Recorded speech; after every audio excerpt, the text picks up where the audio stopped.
कुंभक और बंध, जितने भी बंध होते हैं वो कर्मेंद्रियों पर लागू। कर्मेंद्रियों में भी उन दो सूक्ष्म कर्मेंद्रियों पर जिसपे माइंड की डायरेक्ट कनेक्टिविटी नहीं है, एक ऑटोनॉमस ऑटोमेटिक, जैसे रेक्टम और यूरिनल ट्रैक्ट। लेकिन जब आप हाथ पैर को होल्ड करने की बात करते हो तो उसको हम बंध नहीं कहते।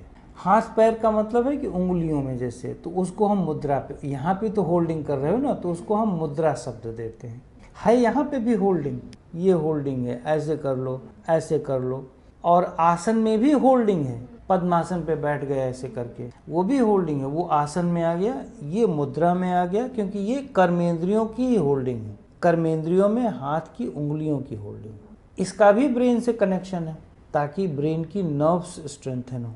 लेकिन मेजर कनेक्शन अगर आप देखो तो ब्रेन में जो अलर्टनेस के मोड को ले बेटर करती है वो हमारी रेक्टम है। अलर्टनेस को, मैक्सिमम अलर्टनेस हमारी रेक्टम डिसाइड करती है। तो अगर आप किसी भी जानवर को देखो तो जानवर को छुओगे तो रेक्टम वो स्क्वीज कर लेता है। फियरफुल आदमी रेक्टम को स्क्वीज करेगा, फाइट करने लगेगा, लड़ने लगोगे, रेक्टम को स्क्वीज कर लोगे, यूरिनल ट्रैक्ट को स्क्वीज कर लोगे, लड़ते समय भी, बोलते समय भी अगर बहुत हाइपर हो तो रेक्टम को स्क्वीज कर लोगे। तो इसको हम बंध की कैटेगरी में रखें। अब आ जाओ कुंभक। कुंभक में भी होल्डिंग है, होल्डिंग हर जगह है बेटा। कुंभक में जो होल्डिंग है वो सांस की होल्डिंग, वो पोजीशन की होल्डिंग नहीं है, वो ऑर्गन की नहीं है।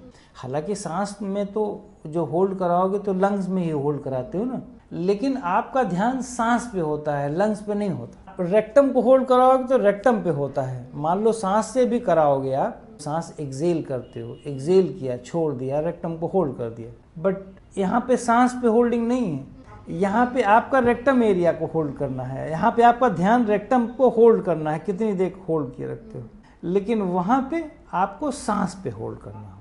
देखो जरा माइंड की डोमिनेंस कहाँ पे है। बंध में माइंड का डोमिनेंस ऑर्गन पर है, रेक्टम पर है, होल्ड पर है। यहाँ भी ब्रीदिंग है, यहाँ भी सांस की क्रिया है, सांस होल्ड हो रही है यहाँ, लेकिन माइंड का फोकस कहाँ है, रेक्टम पर है। प्राणायाम में जो होल्डिंग हो रही है उसमें माइंड का फोकस सांस पे है, इसलिए उसे बंध नहीं कहते, इसलिए कुंभक कहते हैं। तो सांस को जब होल्ड करते हो तो लंग्स पे फोकस नहीं होता और किसी ऑर्गन पर नहीं होता, उसमें सांस को होल्ड करने को होता है, तो इसलिए उसे कुंभक कहते होता। होल्ड तो लंग्स में, बट चूंकि आप सांस पे करते हो तो आपकी अवेयरनेस डिफरेंट वे में बढ़ती है। प्राइमरी सांस हमेशा योग में, ध्यान में प्राइम ऑब्जेक्ट देखा जाता है। ये बहुत हाई लेवल का योगिक होता है बेटा, ये प्रारंभिक नहीं कि ऐसे 20 बार या 100 बार सूर्य नमस्कार कर लोगे तो बस हो गया, योगी बन गए। आपका फोकस एरिया कहाँ पे। अगर मान लो मैं मिरर देख रहा हूँ, सपोज एक एग्जांपल है, तो मिरर देखना हमारा प्राइम नहीं है ना, हमारा प्राइम अपने को देखना है मिरर में। इवन कि मिरर बहुत गंदा भी हो एक बार तो वहाँ पे ध्यान नहीं जाएगा, हमें अपने चेहरे पर ध्यान रहता है, भाई मेरा चेहरा ठीक ठाक है, वहाँ पे गंदगी नहीं है। चेहरे में गंदगी नहीं, मिरर भाड़ में जाए, मिरर पे तो फोकस ही नहीं। हाँ, जब सफाई उफाई करने लगते हैं तो जब मान लो आपकी कोई हेल्पर है तो वो जब साफ करती है तो उसका ध्यान मिरर पे होता है, उसका ध्यान अपने पे नहीं होता, क्योंकि उसका टारगेट मिरर को साफ करना है। कोई हेल्पर या आप ही जब मिरर को साफ कर रहे होते हो तो आप ये देखते हो कि मिरर में कहाँ दाग लगा है, वहाँ पे आप अपने को थोड़ी ना देख रहे होते हो। अपने को देखोगे तो मिरर क्या साफ करोगे फिर। तो हमारा प्राइम फोकस कहाँ पे है।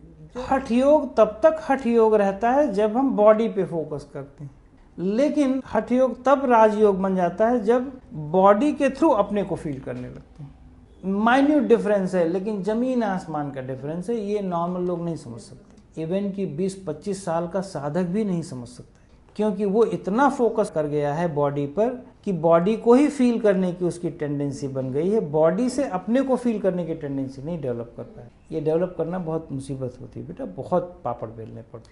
तो आपका प्राइम फोकस कहाँ है। सांस अनुभव कर रहे हो। प्राणायाम वो तब तक है जब तक आप सिर्फ सांस पे फोकस्ड हो। मेरे वाले प्राणायाम में आप सांस पे ज़्यादा फोकस नहीं रहते। मेरे वाले प्राणायाम में या तो इनहेलेशन पे सांस पे रहोगे या एक्सहेलेशन पे रहोगे। दूसरा साइड जैसे आओगे वैसे चेंज हो जाएगा पैटर्न, रिलैक्सेशन पे चले जाते हो। तो ये थेरेपेटिक एंगल है, ये सेल्फ रियलाइजेशन का एंगल नहीं है। तो मेरे वाले में मान लो इनहेलेशन एफर्ट हुआ, एक्सहेलेशन पे आप सांस हट गया, आप रिलैक्सेशन को अचीव कर रहे हो। आपका जो प्राइम है रिलैक्सेशन है, अपना भी नहीं है। आप अब उस एक्सहेलेशन से रिलैक्सेशन को प्राइम बना के रिलैक्सेशन को एंजॉय कर रहे हो।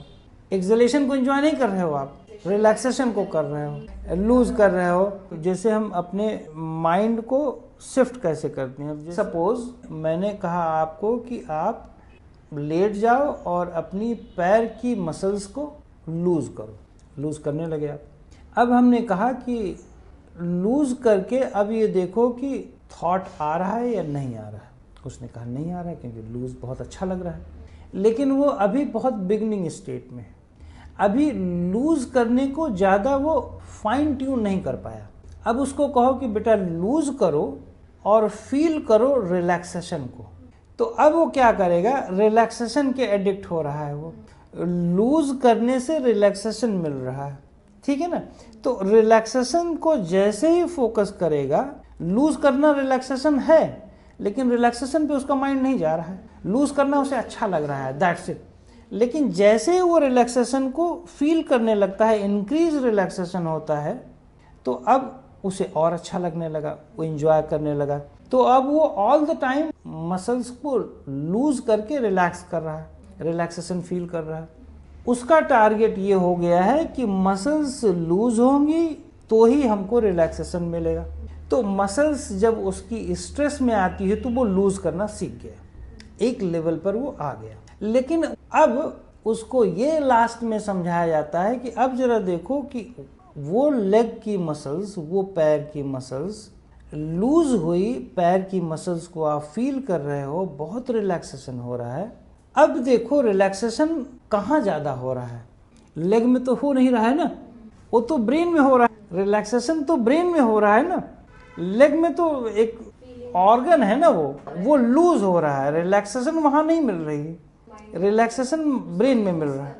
अच्छा, ब्रेन में रिलैक्सेशन, चूंकि ब्रेन की मसल्स है, तो एक हैवी जो लेग की मसल्स, जो एक बहुत बड़ी मसल्स थी, जो स्ट्रेस में थी, उसको लूज कराया गया। लूज कराने से ब्रेन की मसल्स लूज हुई, अब वो रिलैक्सेशन वहाँ फील करने लगा। अब इसके आगे का प्रोसेस देखो, अब जो हमारा कैसे माइंड चेंज करता है, अपग्रेड करता है। अगर सिर्फ यहीं तक रहोगे तो कुछ दिनों में फ्रस्ट्रेशन आ जाएगी। जैसे शवासन लोग नहीं करते, गाइडेड मेडिटेशन, पागल होने लगते हैं। इसके बाद हम क्या करते हैं, इसके बाद हम कहते हैं कि बेटा अब देखो कि लेग की मसल्स लूज हो रही है, अब ब्रेन की मसल्स रिलैक्सेशन मिल रहा है, अब अपनी सेंसेस को देखो जरा, मूवमेंट हो रही है, नहीं हो रही है। अब थॉट को देखो, क्योंकि रिलैक्सेशन मिल रहा है तो रिलैक्सेशन के समय ये ऑब्जर्व करो कि थॉट चलते हैं या नहीं। देखो बेटा, छोटे बच्चे को रिलैक्सेशन मिल जाए, लेकिन उसे ये थोड़ी पता चलता है कि मेरे अंदर कोई थॉट नहीं चल रहा है।